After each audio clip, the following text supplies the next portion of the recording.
Welcome, everybody, or welcome back if you have already tuned in last time.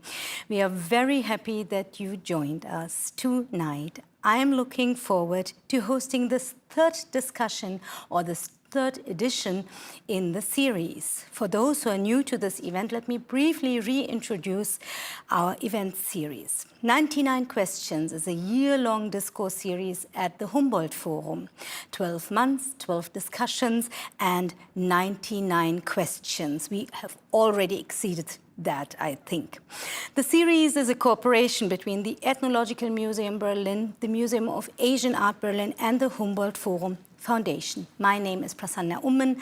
I'm a moderator, author, and communication consultant from Cologne. In our first talk on April 15th, we talked about how to deal properly and in a mindful and respectful way with collections which contain looted art.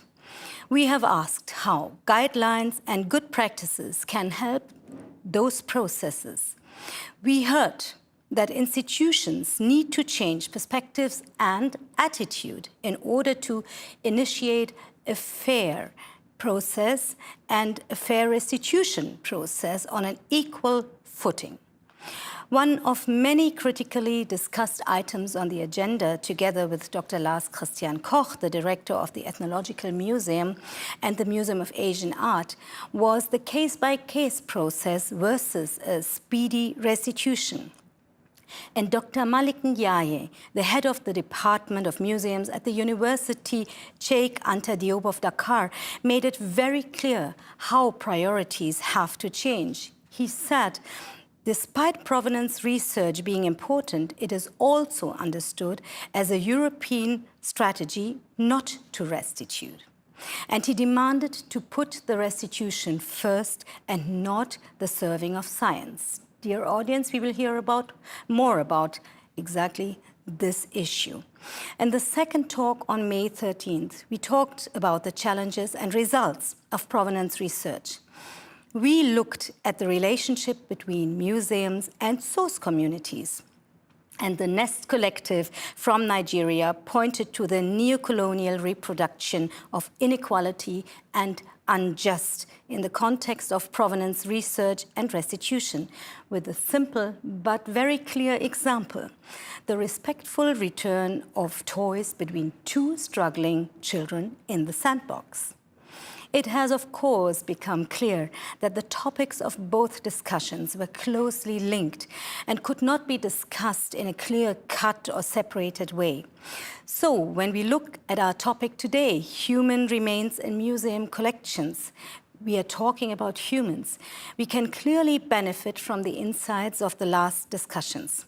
Namely, the science and decision makers leave opportunities unused in the context of a pluralistic remembrance culture.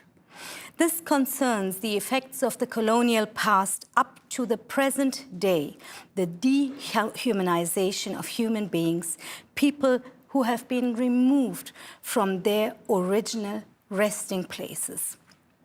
And this raises questions like, how and why did human remains end up in museums? What could be considered a respectful handling of these remains? And what determines this? Together with our guests, we will take a look at these questions, and I want to ask them as experts how the repatriation of these human remains could be carried out in a decent and appropriate way. Now, I'm more than happy to welcome my guests to the digital stage. First of all, I'd like to introduce Dr. Kiri Aranui, who literally got up in the middle of the night. We feel really guilty due to the time shift in New Zealand. Thank you so much for making your participation possible. I hope you had a strong coffee. Hi, Amber. Yes, good morning. Good morning. So Amber, I just introduced you very shortly. Amber is a research associate and teaching fellow at the Department of Te Kava at Maui Maori Studies at the Victoria University of Wellington. In 2018, Amber founded the New Zealand Repatriation Research Network, of which she is a board member now. Since 2019, she is the project lead for Ngahahu, I hope that's right, National Repatriation Project. I'm really sorry, I tried to pronounce. It's set up to support repatriation researchers to work collaboratively with the aim of proactively returning ancestral remains back to Iwi tribe or Hapu subtribe and other communities around the world. You already heard it. Amber uses terms, Maori terms, on a regular basis within her work. I wasn't really able to pronounce all of them, so that's why I sometimes use the English term. Please accept my apologies for this simplification.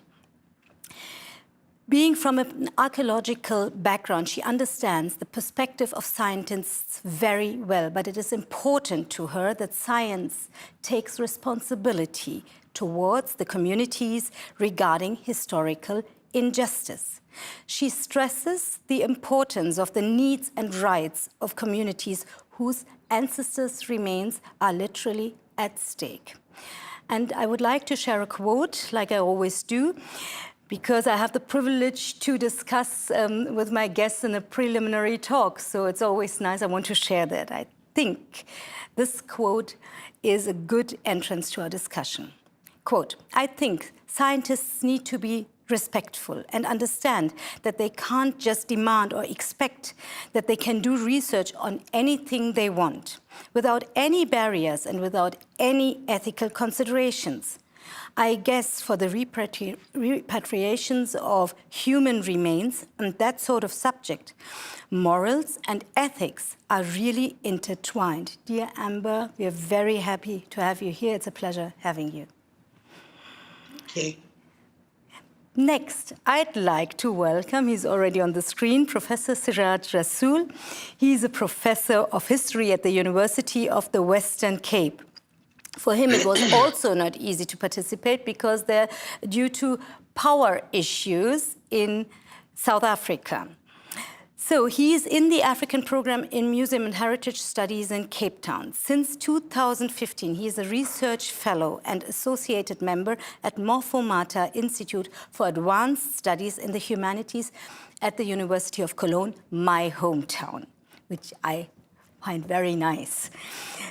So he's also one of the principal investigators of the international project Action for African Cultural Restitution, AARC, which works on matters of museums and restitution. Currently, he is a board member of the Scientific Advisory Board for the Study of the Physical Anthropology Collection Felix von Loschan at the Museum of Ethnology at the Staatliche Museum zu Berlin, Germany. It is of great value, I think, for our discussion that he knows the German and the international discourse and developments so well. So I also want to share a quote from him with you. Quote, the Germans went through German Museum Association and a policy development process. And what was quite interesting at that stage was, how do you do a restitution? And at that stage, it was presumed that individual museums would undertake restitution by themselves to communities and completely avoid national governments too. What we have learned is that you need a combination of the involvement of states and the involvement of local communities. And in Germany, the individual museum cannot bypass the government, unquote. We are very glad that you're here with us today, dear Siraj, despite the power cut issues in Cape Town. Welcome. Thank you so much. Good to be here. So, next, I would like to introduce the curator of the series, Michael Dieminger, who is luckily with me here on stage. He is acting as my sidekick on your behalf, dear audience, dear participants. Welcome, Michael. Thanks for supporting our discussion today, not only behind the screen, as you always do, but also in front. You will give us now a short explanation how the participation tool works. Yeah, exactly. Also, as the last time, we will use the FoxR tool, which you can, I think there will be on the link on the stream now, and you can join it also via the YouTube channel. You find it below the description.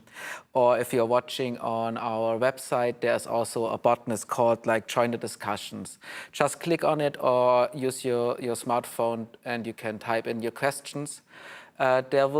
You can then afterwards vote for the questions you like most or are most interested for the discussions. And in the end, the top 5 of these questions will appear to us on the stage and we can ask our dear guests. Yeah. Okay, then. Thank you very much. So please participate. We really want to establish a democratic space and we try to give you more time than we used to. In the last 2, we are also learning. So please just listen carefully to the next talks, because we made tiny changes in the architecture of this event. We are very happy that Amber and Siraj will share parts of their knowledge with us. Both will hold short keynotes or impulses of approximately 10 minutes each. And on this ground, we will start the discussion with a third guest. I think people can already see you. That's why it's very impolite if I don't greet you, Bernhard Heb, but I will introduce you later after the talks. So now Amber starts with her keynote. The digital floor is yours now, Amber, and we're very curious to listen. Good morning from Aotearoa, and thank you very much. Tēnā koutou katoa, ngā mihi nui kia koutou I tēnei ata, ko Amber Aranui ahau, ko au he pauranga haurau taki koiwi ki te papatongarewa. I'd like to thank you for inviting me to share my thoughts and my experiences on this very important topic.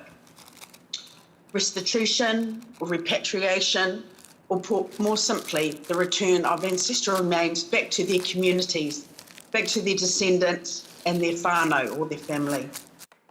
Conversations and debates on this subject have grown significantly over the past 20 years, and more so, I think, in the last 10 years, with countries like Germany becoming more open to in their views towards returning ancestral remains and cultural objects to communities. And from the perspective of an Indigenous woman, I thank you for that. I've been involved in repatriation for the past 13 years. And in this role, I very much walk in 2 worlds. Firstly, I'm a Māori, he tangata whenua o Aotearoa, a descendant of the ancestors that we're bringing home. Secondly, I'm a staff member of the Museum of New Zealand Te Papatongarewa, charged with the responsibility on behalf of the Indigenous peoples of New Zealand and the Chatham Islands to bring their ancestors home. This dual responsibility enables me to fully understand the importance of repatriation, emotionally, physically, and spiritually. Because of this, our small team, Karanga Aotearoa, we work hard to ensure that the process of repatriation is undertaken respectfully, the needs and perspectives of descendant communities and their ancestors being our main priority.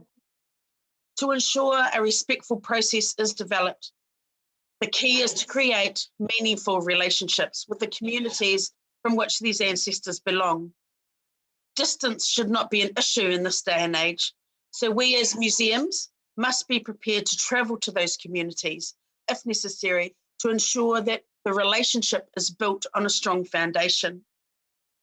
Being open to just listening to communities, not offering a predetermined process, is also key.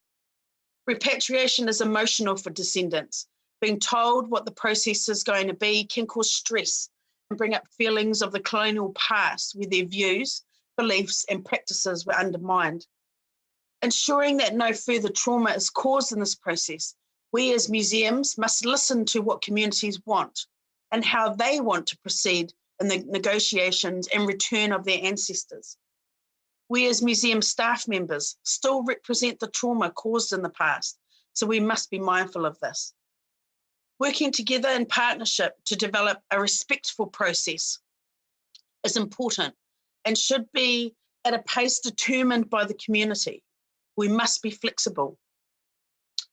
I think we must also be open and honest and ensure that we share any and all information relevant to communities, including information on other objects and cultural objects in particular connected to them that might be held within our collections.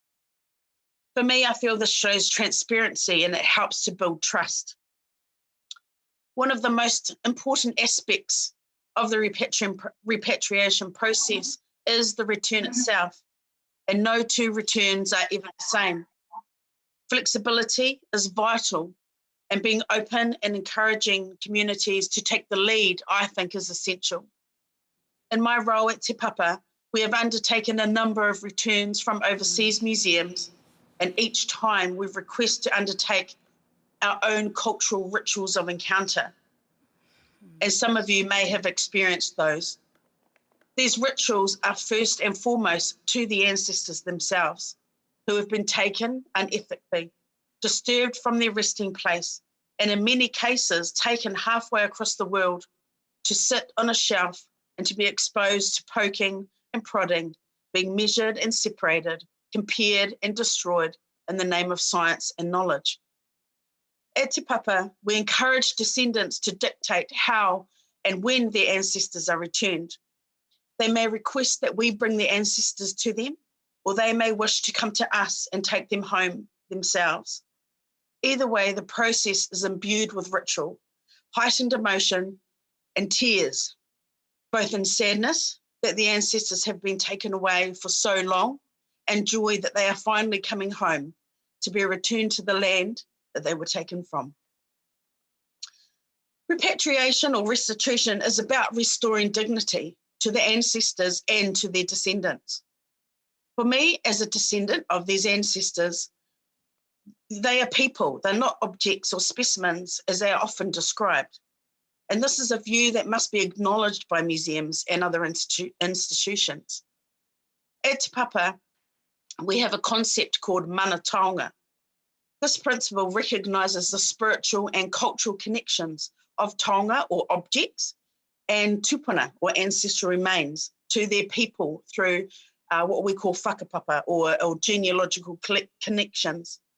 And so these genealogical connections can be to the creator of those cultural objects, to the ancestors after whom certain cultural objects are named, and of course to the whānau, family, hapu, sub-tribes, or iwi, tribal groups, to whom taonga and ancestors belong. So these rights accord to the communities the mana or authority to care for their taonga and ancestors, to speak for them and to determine how they are cared for and managed by the museum. So as I've stated in a paper that I delivered in Cologne in 2019, our museums are still one of the most poignant symbols of our colonial past, and therefore we must ensure that meaningful relationships are developed and that we take and that we provide a respectful and transparent space for repatriation discussions to take place. But we should also provide opportunities for research, for publication, and even exhibitions in which communities can tell their own stories in their own way, on their own terms. These are some of the ways in which museology in Aotearoa, New Zealand is heading. For Te Papa, these types of opportunities and relationships are a priority for us. Museums can no longer be the colonial big brother for all things culture. It's time to step aside and enable objects and ancestors to talk through their own people with our support.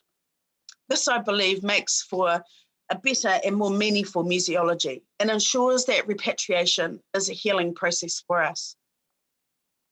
I would like to end by sharing a whakatauki or a proverb, which is important for us here in Aotearoa. Titiro whakamuri kia whakairo he huarahi whakamua.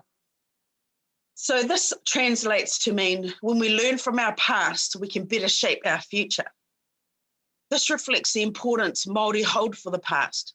Our dead, our taonga or our objects, and our stories are all valued aspects of our past, which are seen as being integral in shaping our future. And this is one of the reasons Māori are so active in the repatriation movement. But this whakatauki also indicates the need for museums to be part of the healing process so that our relationships with communities going forward are mutually beneficial. Kia ora. Thank you very much, Amber, for this touching words. And I just wrote it down again. You can't hear it enough. There are people, not objects, and not specimen, and it's all about shaping our future. This is very comprised. Thank you so much. And now, Siraj, you were already nodding, and it's now your turn for the second talk. Welcome. Thank you very much, Prasanna, and it is indeed an enormous honor and a delight to talk on this panel with Dr. Aranui, who I've gotten to know a little bit in meetings. My work in this area began with a book that I wrote with a colleague 2 decades ago, which sought to discover the history of the modern museum in South Africa. And it was a discovery that the modern museum in South Africa was founded on the dead human body that had been stolen from its grave, and that the modern museum in South Africa was founded on a trade in unethically disinterred human remains, of grave robbery, and of deals over the dead that museums made with these grave robbers. And in the course of writing that book, of course, we were concerned about the transformation of museums in a democratic South Africa. And what kind of museum was appropriate for a democratic society? Was an ethnographic museum appropriate? And what is the place of human remains in the museum? And it's very clear that when you are deracializing a society, when you are making a non-racial society out of the ravages of colonialism and apartheid, that it is inappropriate for the human remains of racial science to continue to be in museums. And so at the time, at the turn of 2000, when we first presented these arguments in Cape Town, we were met with tremendous opposition from archaeologists and other scientists who accused us of wanting to burn their archive. So we've come a long way indeed, because along the way, that book also uncovered a veritable competition that took place in the Northern Cape, in the trans-frontier landscape of the Trans-Garib between South Africa, Namibia, and Botswana over human remains between South African scientists and European scientists. Indeed, the Austrian anthropologist Rudolf Perch undertook a major field expedition through Southern Africa, as a result of which the remains of many people were illegally exported to Europe by ship. And we know that it was illegal because there was an inquiry. And it was illegal not because the South Africans were against this kind of practice, but they were asserting their prior right to hold the remains of Khoisan people, which were deemed to be the remains of living fossils. Just think about it.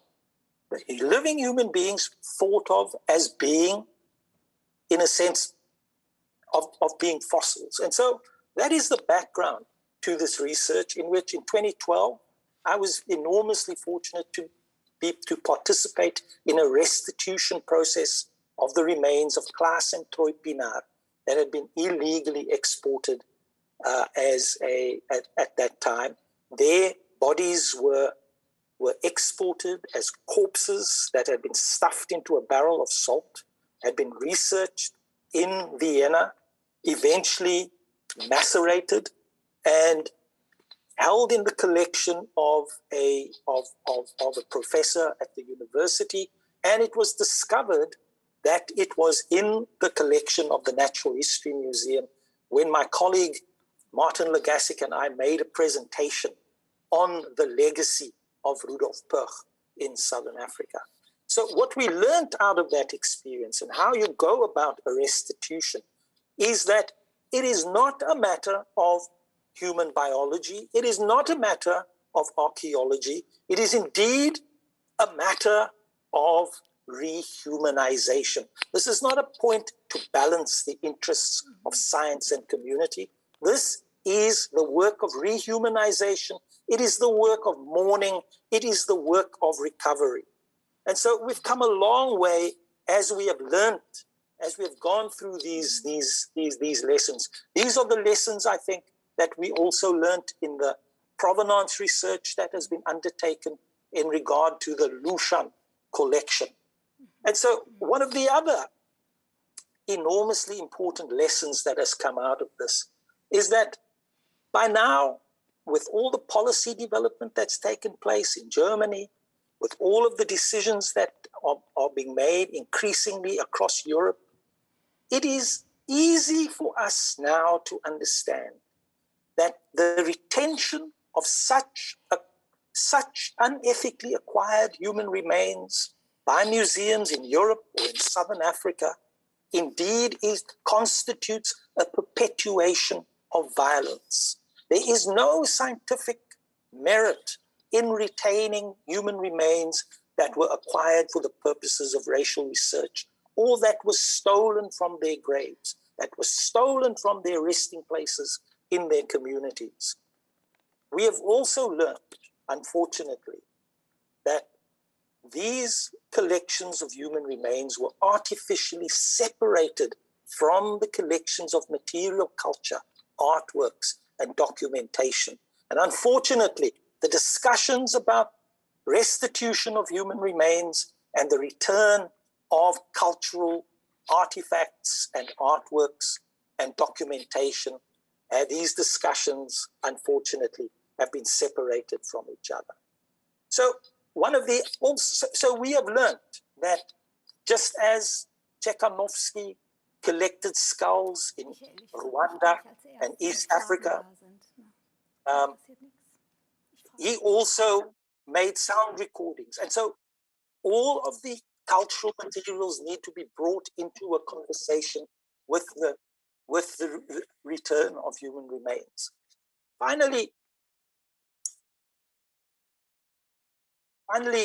we have, as I listen to noises in my ear, we have, in our work in South Africa, it has been very important for us to insist that we have to draw connections between the violence of racial science at the turn of the 20th century and the multiple experiences of violence experienced by South Africa through colonialism, segregation, and apartheid.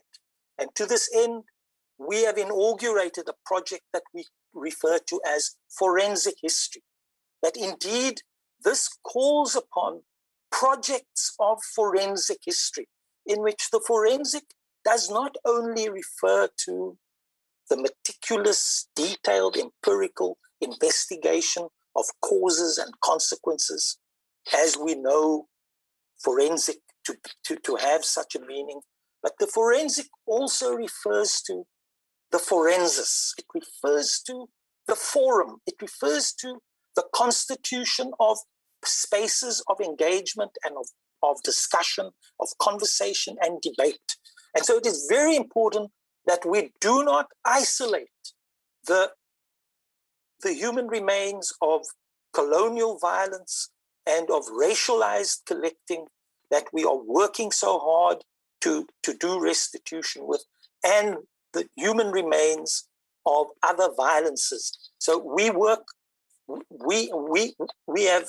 argued that the violence of colonialism has to be related to the violence of apartheid, to the work that was done by the forces of the apartheid state in mutilating and maiming people, of murdering them and concealing their mutilated bodies This is work. This is all the work of recovery that we need to do from the ravages of colonialism and apartheid. Thank you very much, Siraj. I think we should look at the term of forensic history a little bit more in the following discussion. I first of all want to introduce Bernhard Heb to all of you because we haven't introduced him as yet. And then we start the discussion. Bernhard Heb is a curator at the Berlin Museum of Early and Prehistory. He is currently leading the research on the Lushan collection, which comprises 6,500 skulls from all over the world, including former German colonial countries. His work with the collection has been cited as a best practice example in the Deutsche Museumsbund Guide on the handling of collections and items from colonial contexts.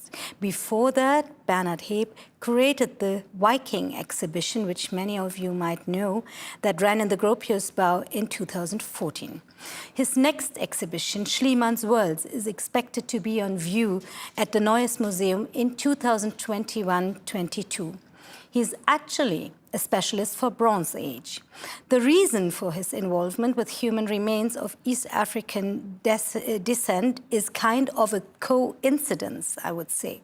When the research on the Lushan collection started, it was originally assumed that there would be more archaeological than colonial remains in the collection. And when I spoke to him, he was reflecting his own position as a scientist honestly. I quote, "I wouldn't have liked it if the burial ground in my hometown had been looted 100 years ago. So you just have to turn the perspective around. By the way, this only really became clear to me in the course of time through the intensive exchange with African colleagues." Unquote. I think I'm very grateful for this quote. Thank you very much, Bernhard Heb, and welcome to this discussion. So before we start, Michael, I just wanted to ask, do we have to ask the audience again? Do we have questions, or are they still a little bit slow? There are not so many questions, but I can understand this is not the easiest topic and a sensitive topic to raise questions. But one thing I can already say is that a lot of people also voted for a big thank you to Amber and Siraj for this powerful statement. So that's already a good beginning, I guess. And we have a few questions there, but we can wait a little bit, I guess. So this is a reminder, please place your questions also due to the discussion. Bernhard Heb, I would like to pass the opening question through to you, because we both listened to the strong statements, and I was asking myself, how do you, in your position as an employee at the Berlin Museum of Early and Prehistory, after what we've heard, how do you balance this dignity, which is so much really demanded on an appropriate way, and the demands of a scientific or museal archive? How do you work on this balance? To what degree does the latter interfere with the former? First of all, thank you for the introduction and the powerful statements of my previous speakers. It was very impressive because it makes clear again to me what work has to be done and what work hasn't been done yet so far. So thank you again for that. About dignity, that's not that easy to define, how you can give back dignity to skulls or human remains which are for more than 100 years in our repositories. First of all, you have to be aware of what you have there, and then you can start thinking about giving back the dignity, because it's also a question of how you store them, for example.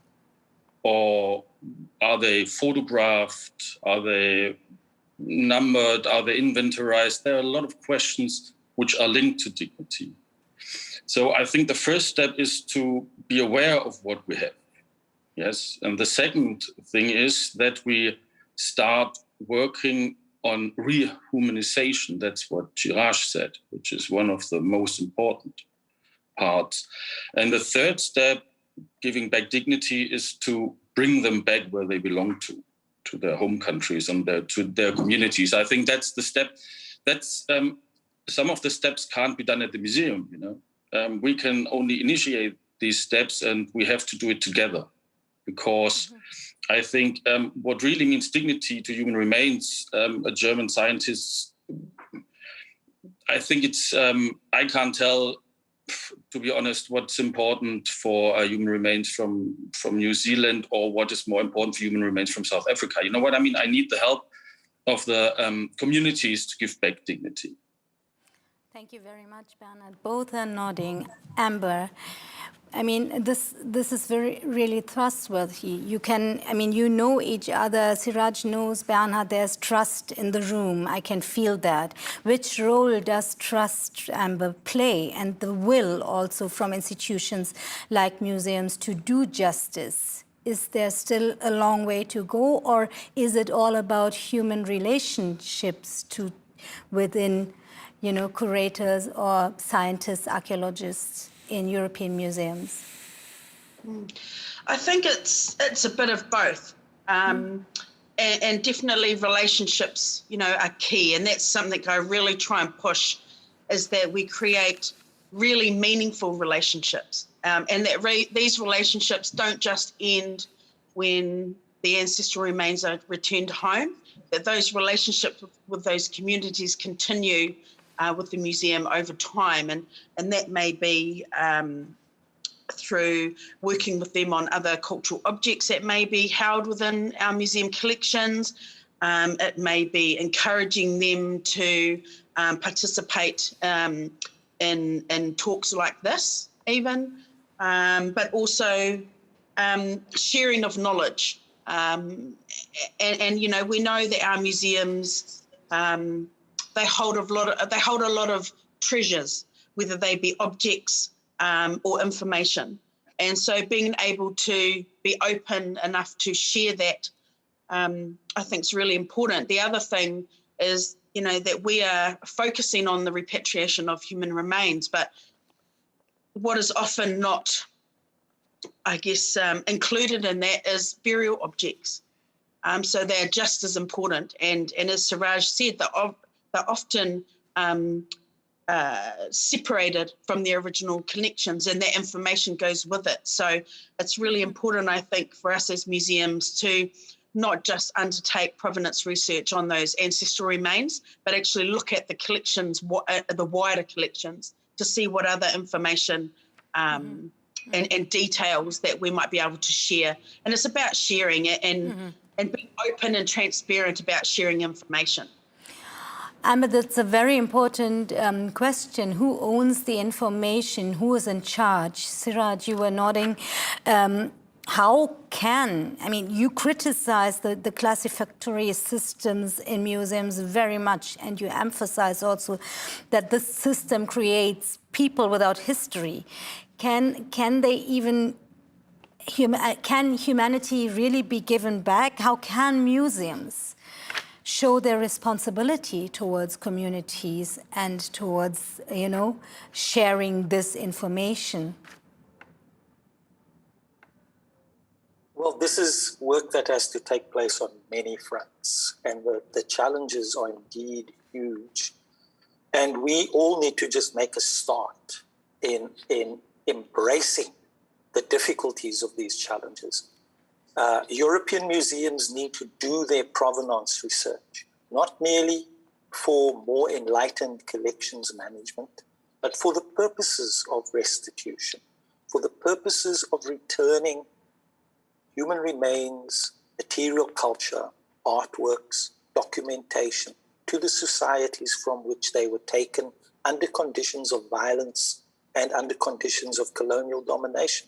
Sometimes that colonialism is more complex than we think. In the histories that I deal with in the northern part of the old colonial Cape Colony, on the border of the Kharib River, on the border of what the old Botswana land, the communities whose human remains were collected at the beginning of the 20th century were oftentimes refugees from the genocide in southern Namibia, who jumped over the border and came and started living in the northern parts of South Africa. These are transnational, transfrontier communities. So in the first place, of course, you have to involve national governments, but you cannot retain these projects and processes within the national framework entirely. In addition, it is astounding how much can be obtained from research with local communities, in finding out about their local memory of these events. As disruptive as colonization was in removing people from their life ways and turning them into farm laborers on colonial farms, it is astounding the extent to which people remember the activities of the scientists who came in search of ancestors. They came in search of the dead. Mm-hmm. And the yardstick was they were looking for a racialized category of what they called Bushmen. And the consequence was people stopped speaking sign languages in order to conceal their dead. Mm-hmm. And so there is a very important history of the way in which people resisted the activities of the scientists and of the museums. So museums have, there is a long history of distrust of the museum. Because the museum is an institution of the colonial government of the people, within the categories of their governance, within the categories of their conquered status. And we need to, as we go through restitution, we also need to rethink what we mean by museum. We need to rethink the nature of our museums. Our museums need to become forums of people, not just taking that name of forum, like maybe the Humboldt Forum has done, but in real terms, engaging in a transnational, international conversation about these violent histories. And violent histories, I mean, they evoke their emotions within the whole thing. We were listening to the mention of emotions, and everything you say, each of you, is emotional. It is these, triggers deep emotions. Bernard Heep, you said that thinking about the feelings evoked by the skulls you work with change your view on collections, and I feel this very human reaction, which we all naturally have, also when we listen to the statements.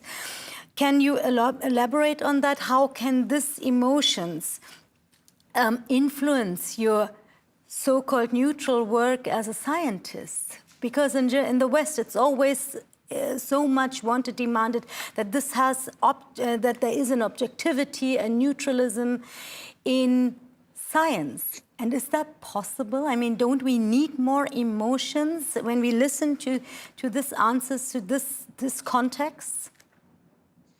I think first of all, there's a good reason to try to be objective. You can't be taken away by emotions, at least not if you want to stay a little bit with a distance.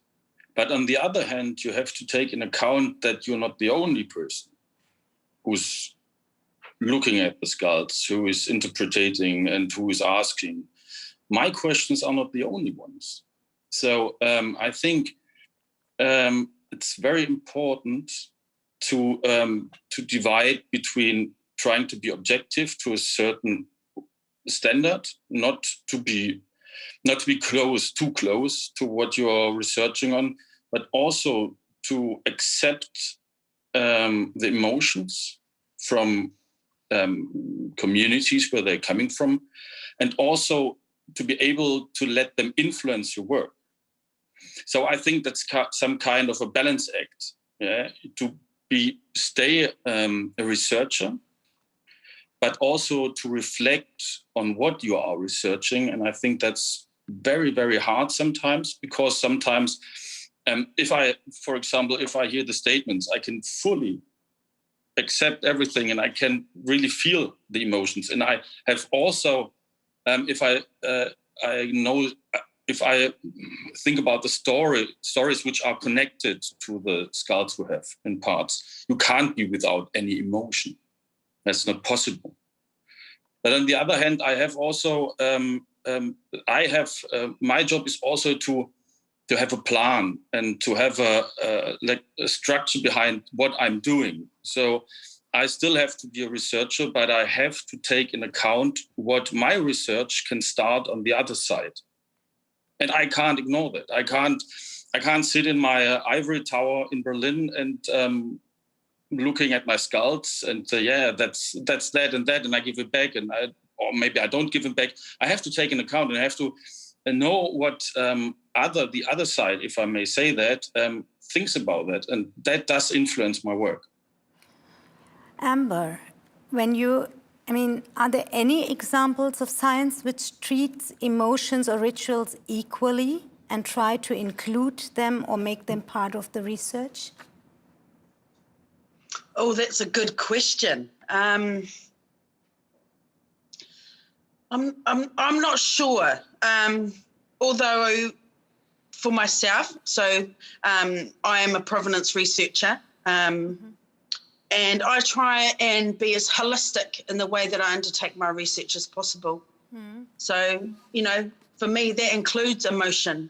That includes understanding perspectives of the communities with whom the ancestors that we are looking after, that we are working hard to return. I guess it's contextual, and I guess it depends on your own cultural background. For me, everything is connected, and that includes your emotions and your feelings about certain things. This work, as we've sort of already noted, is highly emotional, and you can't avoid that. So I guess, yes, the work that I do, I include emotion in there. I feel like you can't detach. It's just the nature of the work, unfortunately, or fortunately. Siraj, you described it just now, the violent, the dehumanizing aftermath of colonialism on the basis of a specific and one-dimensional museal gaze. How do you integrate themes such as grief, trauma, as well as healing of communities in your work? Can you? Well, it's very clear that it's not possible to occupy that quaint old position of the scholar who has distance and who sees all sides and tries and is objective, because these have been the tools of science and scholarship that have been constituted a bulwark against the work of transformation that we are talking about. We need to understand that we have entered a completely new era. This is a new era for the academy. It's a new era for museums. It's a new era for the relationships between the so-called West and the so-called South. This is a time of rethinking who we are as humans, rethinking our societies. I don't know whether the meeting of the G7 in Cornwall is going to get onto these matters. I sincerely doubt it. But it is our task in the museum sector, in the disciplines that we work with, the disciplines of the humanities, that we need to start thinking about the relationship between scholarship, between science, between collections, and between people who live today, in whose name we claim to do our work of preserving, of conserving, of education, of exhibiting, and really take communities on board in a real way, so that we don't just do the work of outreach. We have to rethink the knowledge procedures that we do. We have to rethink the disciplines that we inhabit. This is an all-sided approach to rethinking what we do. This is the work of politics in a grand sense, not the small politics that professional politicians do. This is the grand politics of rethinking who we are as people. And there's work that we have to do as curators, as academics, as members of community. You know, if I think about myself, I never declare myself to be the descendant of the Khoring Kona on whose banks of the Lisbik River from which I now speak, because I can claim that.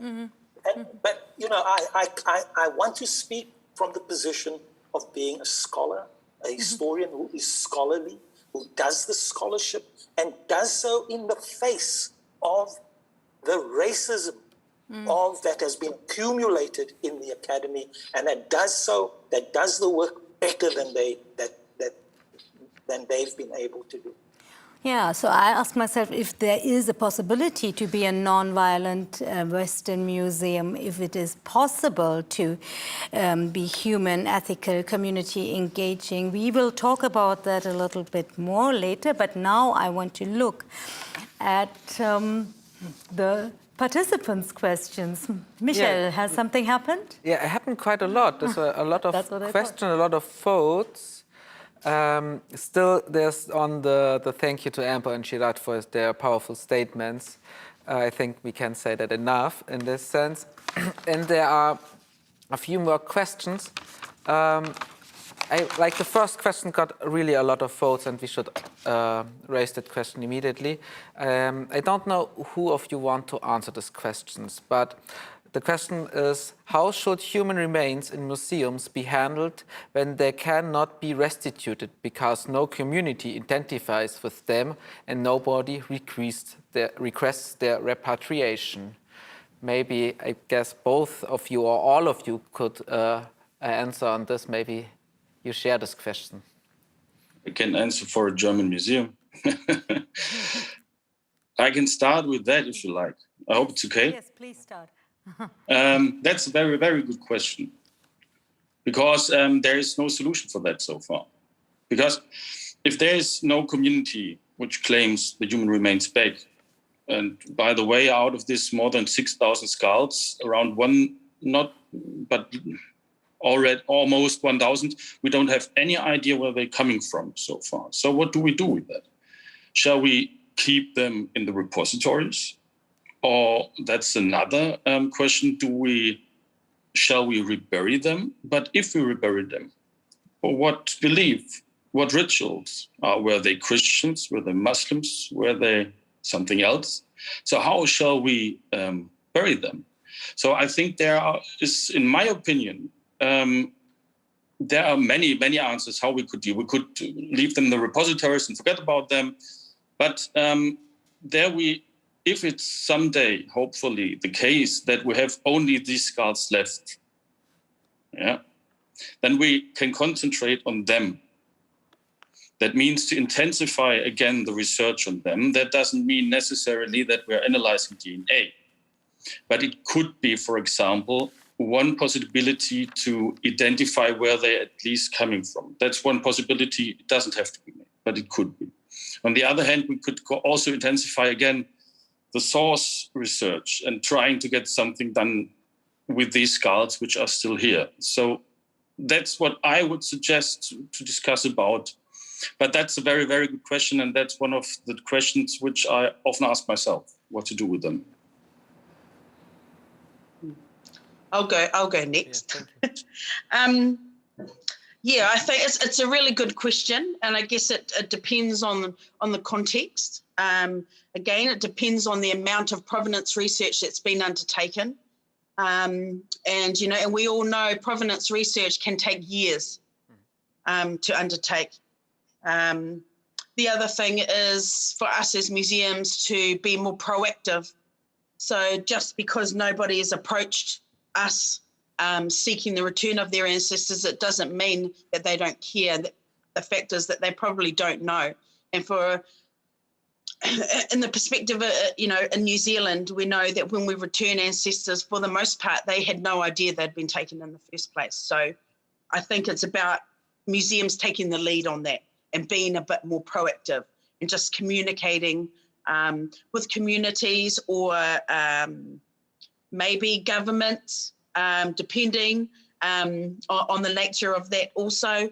But just informing people that, we indeed do hold ancestral remains from certain places, and that, you sort of encourage people to make contact. And I guess if we can't find out where they're from, if we've done all the research and we still cannot identify provenance, then, for me, I think reburial is an option. It's about, returning dignity to those ancestors. They were buried for a purpose. They were buried to be laid to rest. And for me, I think at the very least, they deserve that. Yeah, I'm reminded of one of the early workshops that took place on these questions on sensitive collections in mines about 6 or 7 years ago. At the time when German policy presumed that it would be the work of individual museums to undertake verification of claimants, and to hold on to remains. In this case, it was the remains of Native American people. And, the view of some of us was, you now have a National Museum in Washington, D.C., the National Museum of the American Indian. It's not your question to vouch for the authenticity of the claimant. You simply leave that in the hands of the structures, the museums, and of the society from which those remains come. Now, the other problem is that we must also not understand source community in narrow ethnic ways, in a way that does not understand what colonialism did in some experiences. The forms of disruption were so severe that the kind of continuity that you are looking for might not exist. And so it is important that we should identify locations, and the people who live there now are the people who belong to the remains. We have that established in a case in Cape Town, when you had the work of contract archaeology to remove remains from an old hospital cemetery that ironically lay underneath the land from which people were removed under apartheid. Those people said that those human remains belong to them. They might be the remains of Europeans, but they belong to them. They are the remains. They are ancestral. So we will be surprised at the kinds of community connection and affinity that we will find in this work. That has to involve the work of governments, and it has to involve the most enlightened kind of work at community level. That is filled with politics, but that it has to be faced head on. And so that this is work that is not overnight. This is not a new event. The restitution is the work of the new museum. Thank you. Are we still having more time for another question? You can still take, because if there are, just let's put one more. Yeah, there's one question. Maybe it can't be really answered, but I will raise the question because on the second most votes, this is, will there be any human remains being presented in the Humboldt form? I think we should specify what human remains are. As far I know, there will be a death bag, you can call it a translation. In German it's called Totenbündel shown, but there is not shown of human remains visible. And this is transparent communicated with the community as far as I know. So, but maybe Bernhard, you know more about that? No, in fact, I'm not curator of the Ethnological Museum, and I'm not involved at the Humboldt Forum at all. So I don't have any idea what they're showing at the moment. It will be a surprise for me too. But I can assure you at least that none of the human remains which are in our in my collection, so to say, will be involved or will be presented. That's not the way it goes. We don't present skulls or human remains from a colonial background. For what purpose? So for human remains, like I have it, not like the Ethnological Museum, I can say no. Yeah, thank you. Okay. Is there one more question, or shall we? Oh, no, now maybe one more question. The question is, like, there's one more question. We've got a lot of votes. Who is deciding what is respectful? I think, like Siraj and all of you answered these questions already a few times. So maybe there's another question. What role does religion or maybe different belief systems, calling like that, not just Abrahamic religions, play in restitution of human remains? Maybe this is an interesting question. Yeah, let's take that and then continue. Amber, do you want to answer, or Siraj, you were nodding? No, Amber, go ahead, please. Thank you. Yes, I think from the work that I do here in Aotearoa, religion or spirituality definitely plays a role in repatriation. Even within the museum itself, we have certain cultural practices and rituals which we undertake when we interact with our ancestral remains. We have karakia, which also can be seen as being prayers or incantations, which we do before we go into the space where the ancestors are held, and also when we exit. Another sort of, I guess, ritual that we undertake is that we use water after when we exit those spaces, or wahi tapu is what they are commonly known as, or sacred spaces where the ancestors are kept. There's always bowls of water or water present just outside those rooms, so that we are able to cleanse ourselves in a way. It's to bring us into the norm. So when we go into those spaces, we enter a tapu state, or a sacred. It's in the space, but it's also. It's really hard to explain in English. I'm sorry. But anyway, at Te Papa, our practice is very much imbued with ritual, spirituality, and religion. So for us, it's not separate, and it's very much part of the way that we do our work. And also equally, when ancestors are returned, those are highly, highly spiritual and or religious events. And so it plays a really important part in the way that we acknowledge and respect those ancestors.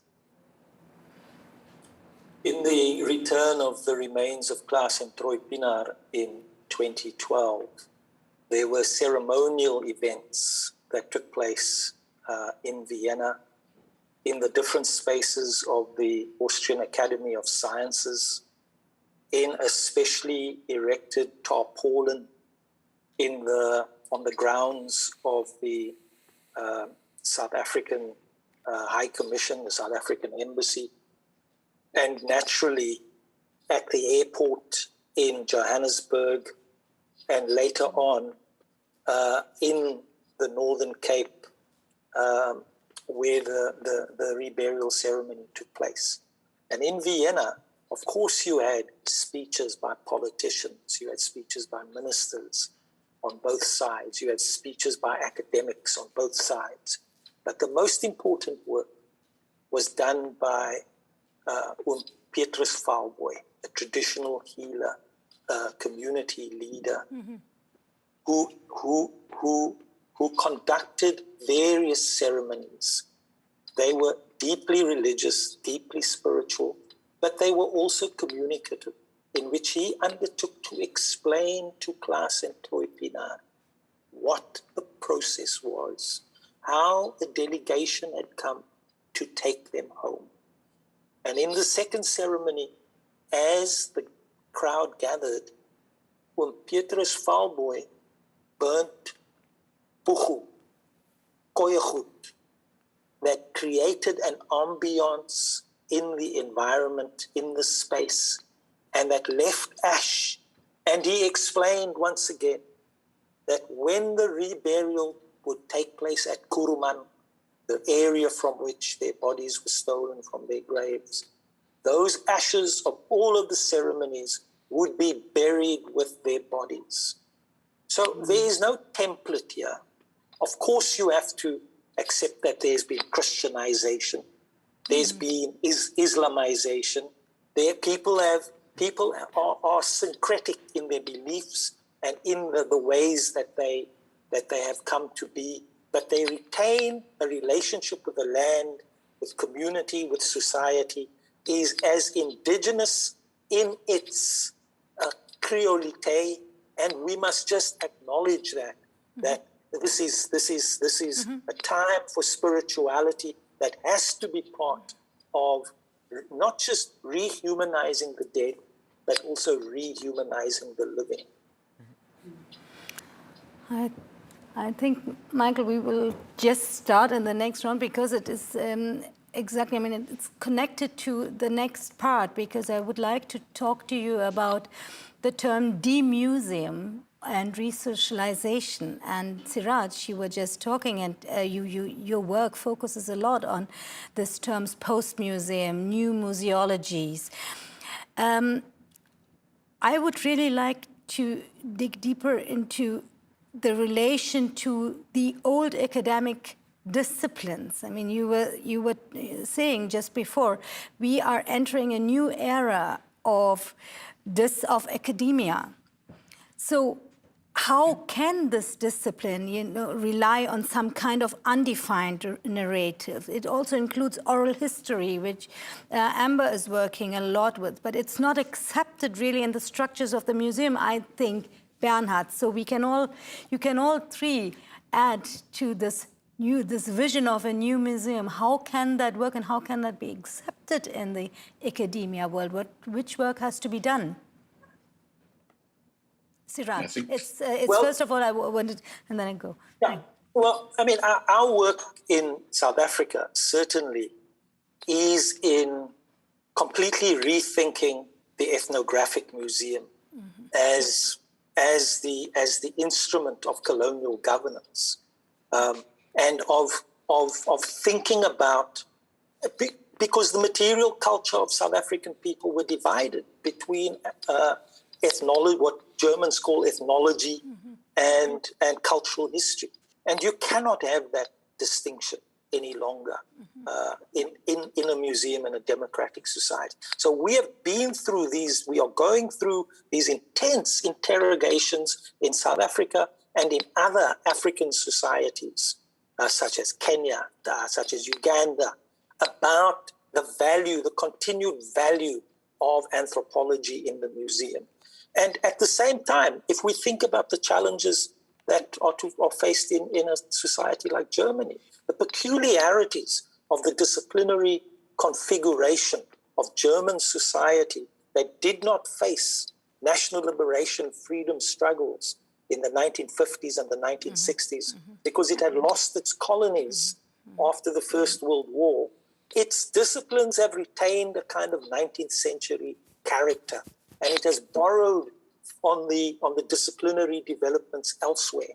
And so it is very, and now you are seeing some of the first advertisements have come out advertising for posts in African history in departments of history in German universities, because African history is hardly features as a disciplinary field in Germany, and that has to do with the peculiarities of its colonial history and the kinds of pressures that have not been brought to bear. And so those transformations have to take place belatedly as part of the inquiry in Germany into these collecting histories. So that already, I mean, there are wonderful German colleagues who are doing some thinking about this. Clementine de Lis, other colleagues are doing thinking about these, who talking about what they call a post-ethnographic museum. This is an important discussion that we have to face. But exactly, these colleagues also face a lot of resistance in the structures and on political levels. So Bernhard, you wanted to add, I would like that you look at it with a German perspective, being an employee in a German museum.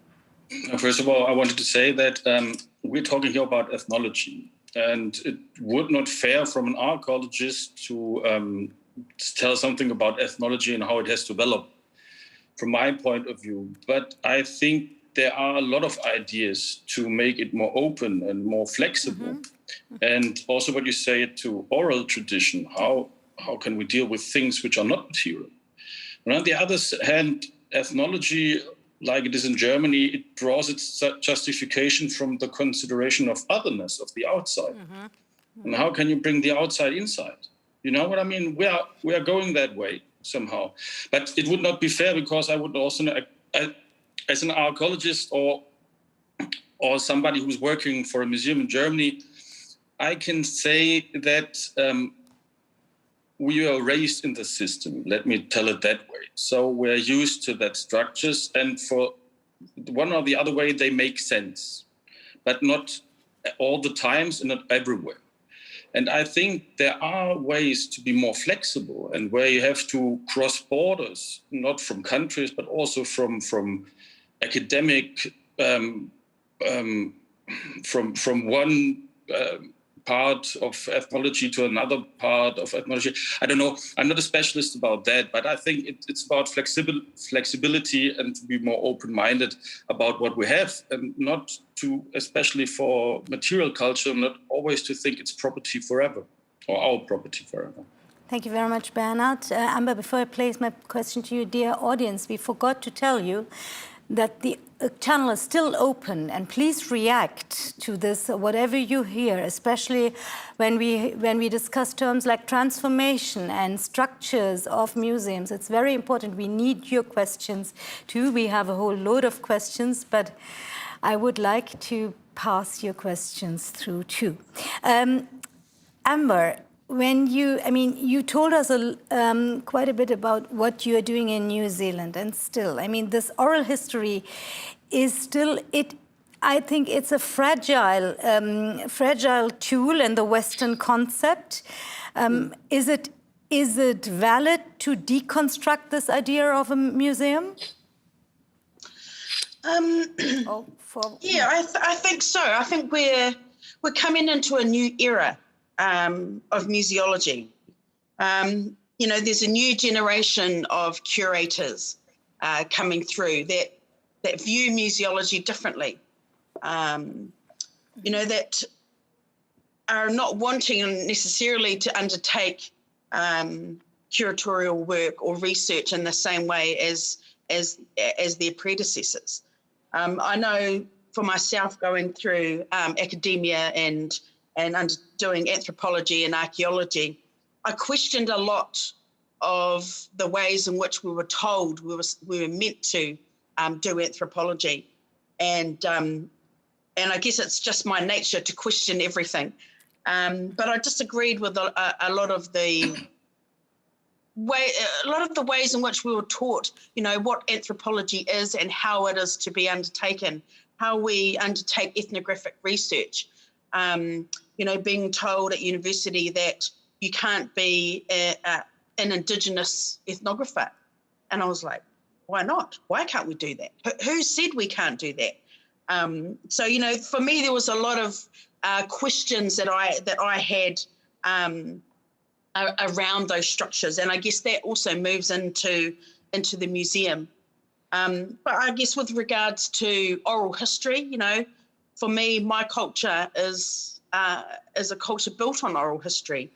And I do understand that, there are views that it cannot always be trusted. But, you know, on the other hand, we can't always believe everything that's written down as well, because we know, you know, in that sense, there has been a lot of assumptions, a lot of falsehoods and blatant lies written about certain cultures, you know, and that's in the public domain. But I think for museums, you know, we're moving into a new era, you know, in Aotearoa, well, Te Papa, you know, itself, it started its life as a colonial museum and moved through various phases until it comes to what it is now, Te Papa Tongarewa. And that's a museum built on biculturalism. And, you know, and it's something that we're working on constantly. It's not something that it's not, a status that you can identify with. So we've attained perfect biculturalism within the museum. It's something that, you know, is always worked on and it's always evolving. But, you know, in New Zealand, even Te Papa, when it was created, there was controversy in the way that this museum went from, you know, your typical ethnographic museum or ethnological museum into a museum that actually worked with Māori to create something that was meaningful for both, treaty partners. It all comes down to the Treaty of Waitangi. So we have, you know, tangata tiriti, which are Europeans that came in, and everybody else that has come to Aotearoa as part of that treaty relationship. And then you have Māori. So it's about acknowledging, you know, that there are two cultures there that need to be acknowledged. And I guess, you know, acknowledging oral histories, the way that we remember our past, we have to be more open about that. Another thing I think which, you know, may help with this new museology is that, you know, in New Zealand, it's becoming more common that we have curators that are of Māori descent looking after Māori objects, and the same with Pacific. You know, so I guess it's another way in which we are changing and evolving, if you want to put it that way, as museums. I would like to to get into that, because it's a very important fact. I mean, when you say we have Maori scientists who work on Maori narratives also, because I talked to Bernard about it, and Siraj is nodding too. The question of representation is a big question in the cultural field in museums, because it's mainly, especially in the West, still very white, very very European. And so the interests for, you know, the emotional interests probably also differ. I mean, I know people don't like to hear that, but it is a fact that we have a very few, small number of academics with a different background in German museums. So Siraj and Bernard, can you just add to that? Would that change the game if we would have more descendants of post-migrants, of the nations which were robbed? Siraj, or Bernard, yeah. Siraj. No, Bernard. Yeah, I mean, go, Bernard. And that's right. I don't think it would change the game, but it would change a lot. It would, you know, I think everything we're discussing about and everything that will come up the next years is a little step after little step. But if you look back and you see the stairs, you know what you've done, in my opinion. And so if we would have more people with other cultural background, born in Germany or not born in Germany, doesn't matter, I think, it would change a lot, because there would be another way of looking on museums and what they shall tell the society, because the society is changing. The society, I think, wants to hear something different than it has been told the last 100 years.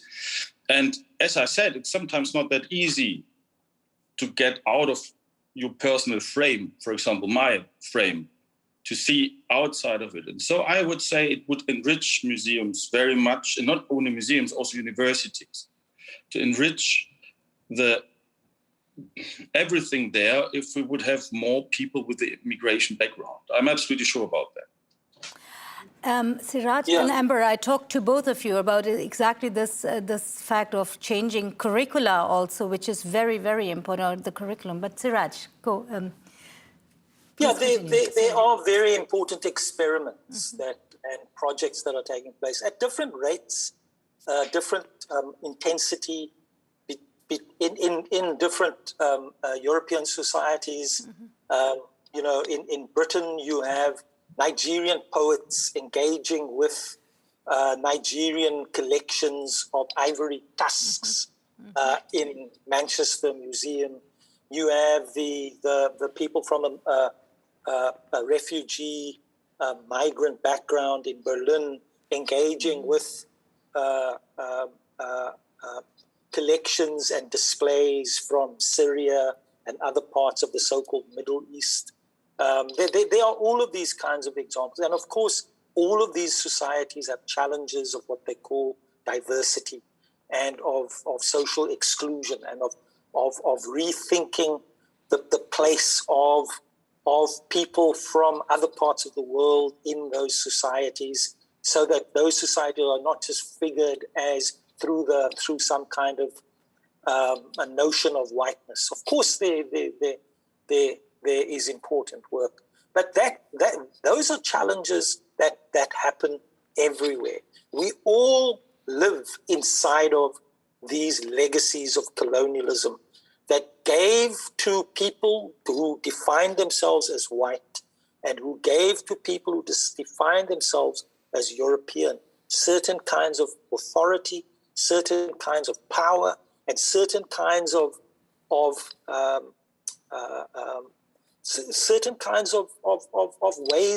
ways of being. And quite frankly, those ways have to be deconstructed and have to be dismantled. Which has as we rethink what these museums are. It is not enough simply to put a black person in a museum to care for a collection from an African context. Rather, this and the Museum of the Future is also not going to be trapped inside of the nation.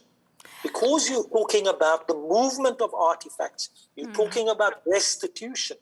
This has to take the form of partnerships. Partnerships is the future of what we mean by museum. Yeah, and deconstructing the narratives and the curricula. I mean, we should have one edition only about rewriting curriculum in schools, in universities and academia. We can't do that now, but I would love to discuss this one other day with you. Now we have to look at the questions again, Michael. Yeah, thank you for this discussion. It's really interesting. I will summarize some questions. There's one statement more got a few votes. It's like staging otherness shows how ethnography has not evolved. I think like the concept of otherness and then ethnography, I am trained as a visual anthropologist, for example, and emotions are part of human experience, and this is what I'm looking for as anthropologist. So there are different opinions, of course. We can't just summarize it at all. And there's one question. There are two questions that are somehow related. I think Siraj, you maybe want to ask them. The first who got the most votes. And then there's another question that is also interesting, but I think it's interesting to answer on that. There's one thing, if the museums is about restitution, what will be after the process? Also, I think this is like thinking about new museology, thinking about the museum of the future, which is not bounded to a nation state, which is not based only on object-oriented forms of knowledge.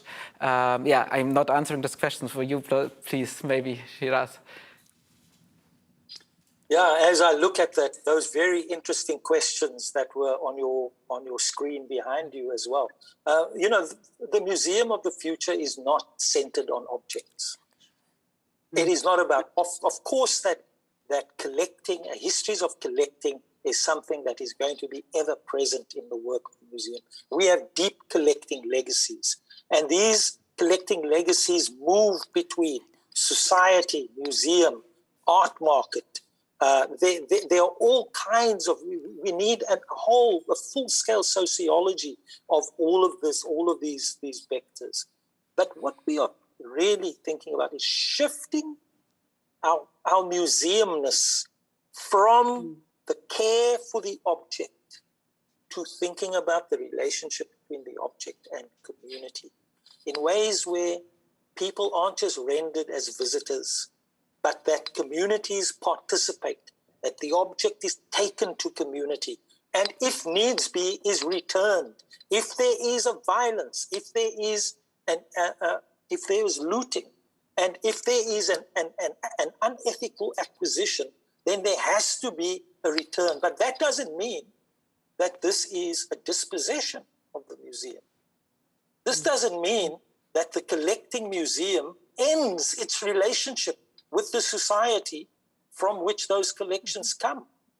We are burdened with the legacies of the past in more ways than one.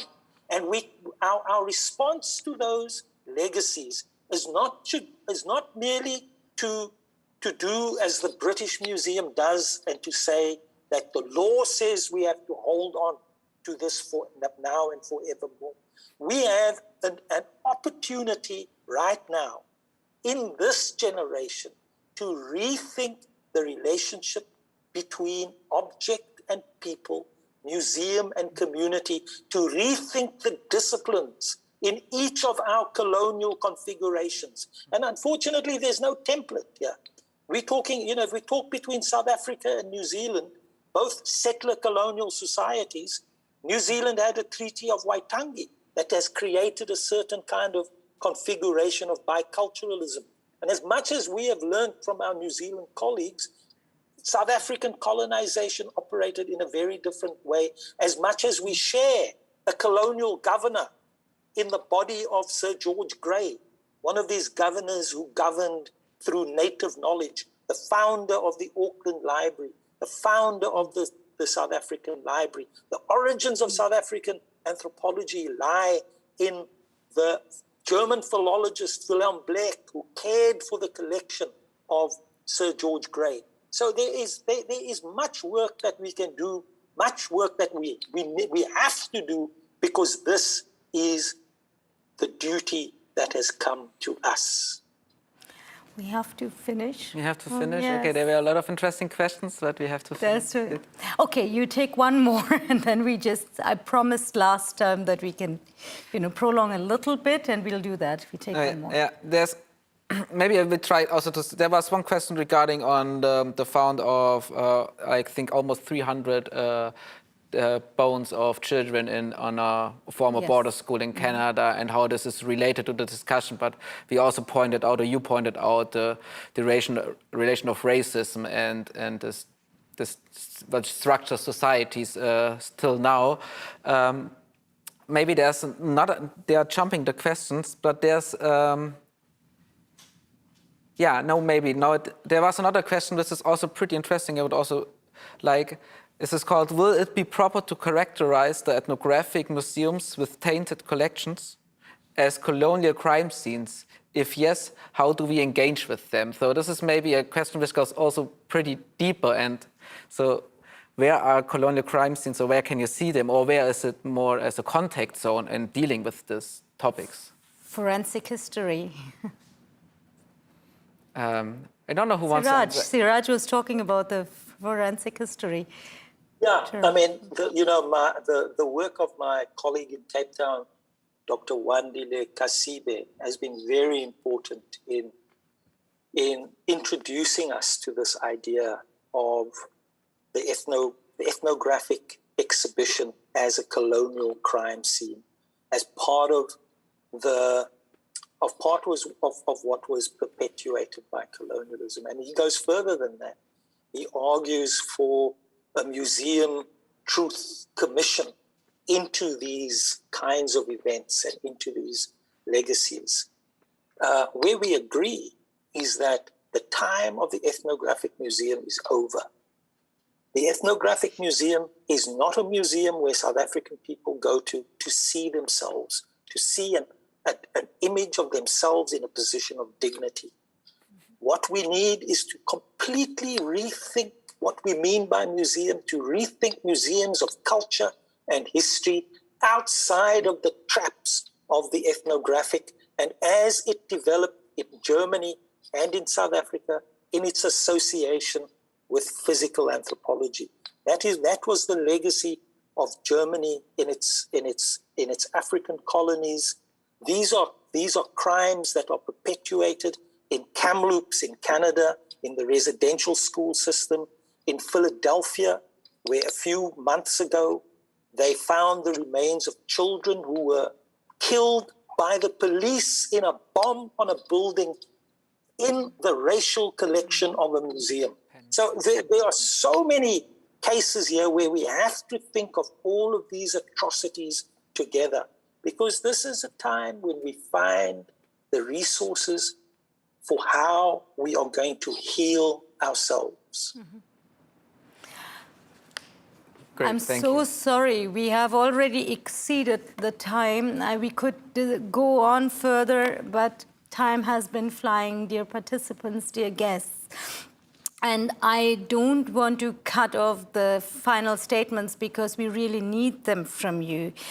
First of all, I would like to thank you all, you, the participants who engaged with questions, who supported us, supported this discussion, us both. And then I wanted to remind you that our goal with the series is to explore the pressing questions about how to deal with the colonial collections long term. For me, it's the last discussion today after 3, so I have an interest to hand over to very, very good colleagues who will continue in this series with a few recommendations of our guests. And I would like to get a final statement on the questions, what needs to be discussed in the next discussions of 99 questions. It's still open, and I mean, we have a concept, and the colleagues will also develop it with Michael, but still, which questions do we need to discuss more regarding to our discussion today? Share your recommendations with us. So what do you want to, where should we dig deeper? What do you want to be discussed here within this year? Each of you has 1 minute, and because Bernhard and Amber knew, because I didn't speak to you anymore, Siraj, you're the last. So I start with Bernhard, then Amber, and then Siraj, so you can think about it.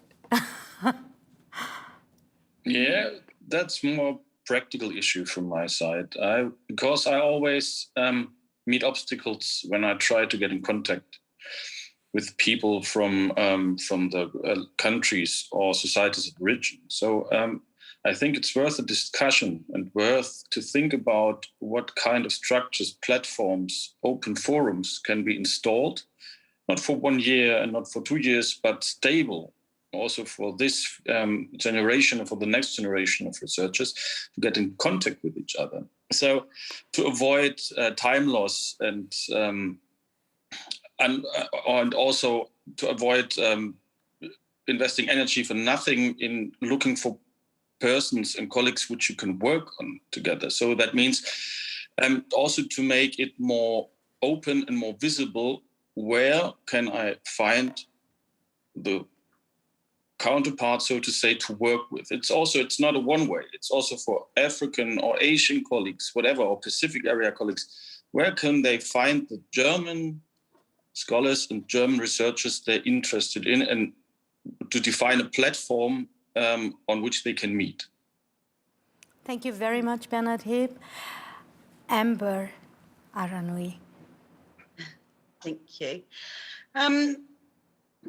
I think what I'd like to see discussed going forward would be, the idea of community-led exhibitions, where communities can tell their own history in their own way.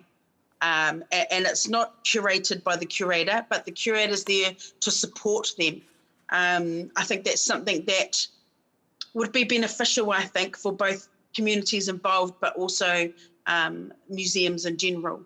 to see how the narrative changes. The other thing that is of interest to me personally is our museums owning our colonial past and talking about that history.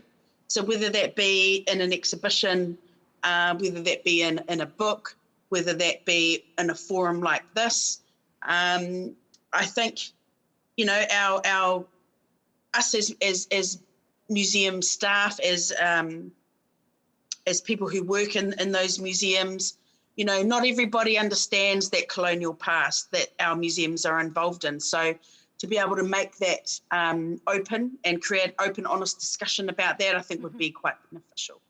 Thank you very much, Amber. So open up is definitely one term which we remember. Siraj. Yeah, I think there are two lines of development that I think would contribute substantially to the transformations that we are talking about. We have seen the work of activist bodies being very effective on the way cities in Germany are marked by colonial histories, the way in which cityscapes in Britain is marked by the biographies of enslaved of people who owned enslaved people. What we need is a greater sense of museum activism and of museums being open to the pressures that will come from an informed, engaged museum activism. I think that is one of the elements that's missing in this equation, and that we need to. It's not something you can kind of fashion. It's something that has to develop organically.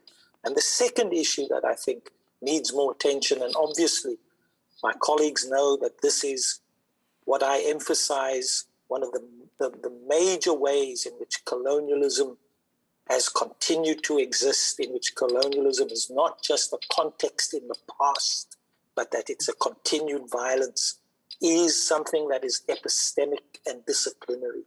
There needs to be a full-scale inquiry and an engagement in the museum and in the academy with the ways in which disciplines have been complicit with colonialism and in the decolonization of disciplines. This is not just changing the subject matter. It has to be a thorough engagement.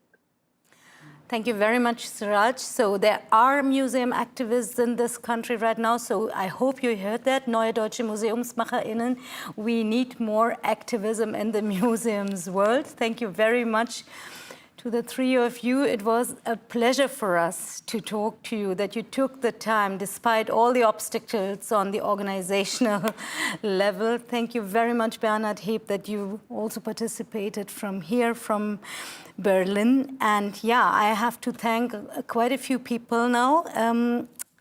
We said it 2 months ago. After today, I will hand over to the next colleagues. That's the concept of this series, and we really believe in that we always have a new tone within the discussion. This is also meant as a democratic forum, as a democratic space. I'd love to say thank you to Michael. Thank you very much for bringing my sidekick and co-host and a wonderful curator in this discussion of the Humboldt Forum. Thank you, dear technical team. You were great. You really helped us a lot. And thank you. We always forget to thank the translators, and they are sitting in the cabin and working really hard. Astrid and Markus, you're doing a wonderful job. And then, of course, thank you, dear audience. Without you, this wouldn't happen. So thanks a lot. Please tune in again after the summer break. You were knowledgeable, emotional, engaged, and I feel very honored that I was allowed to moderate these 3 editions. And now it's Michael, it's your turn. I say goodbye to you. I see you after the show just for a short time. Thanks a lot again. It was really touching a lot of issues, and we didn't talk about everything, but I wanted to say one thing because I wrote some headlines from the discussion. I just wanted to repeat them, and then I hand over to you. We entered a new era of academia. We need to create meaningful relationships. We need to share information. We need to focus on forensic history. And they are people, not objects or specimens. And it's all about shaping our future. That's my final statement. Thank you very much. And now Michael will tell us what we are going to expect. Yeah, thank you. Thank you to all of you. Yeah, like there's the 99 questions series. There's a based like on dialogues as we had today, and there's the 99 questions podcast. So this is like a 1 year long ongoing project of series of dialogues and of listening. So we want to establish or have like productive conversations and want to reflect on the history of museums, in this sense, especially ethnographic museums, and the future imagination of how museums can transform to spaces of collective processes, of knowledge production and of exchange of knowledge, and the role of the human experience and emotions, on multi-directional memories and informing collective histories. So creating a practice based on collaboration and co-creation. We have now the summer break for 3 months, and then we will start in October again with a dialogue reflecting on the role of the processes of digitalization of museum collections and what it else produces. It will be on the 18th of October. And the following events then will look a little bit more on the interplay museums have with civic society and with activism. We pointed today a lot of points already out. I'm really looking forward to these discussions. Yeah, during the summer break, I can just say, please listen also to the podcast. We have the first episode is online. You can find them on the known streaming platforms or on the Humboldt Forum website. It's also called 99 Question Podcast. The first series was a conversation from our host, Phil Caletta, with Sharon McDonald's on museum and national identity, the relationship, and with Elachi Malik Nyate on the resocialization of African cultural objects and how this is related also to human rights. Yeah, if you want to participate, to leave a comment or to have a critique, anything, there is an email address. Just write us an email. We are happy for anything to hear from you. And yeah, hope welcoming all of you and more in October again. Goodbye, dear audience. Thank you. Take care and stay safe.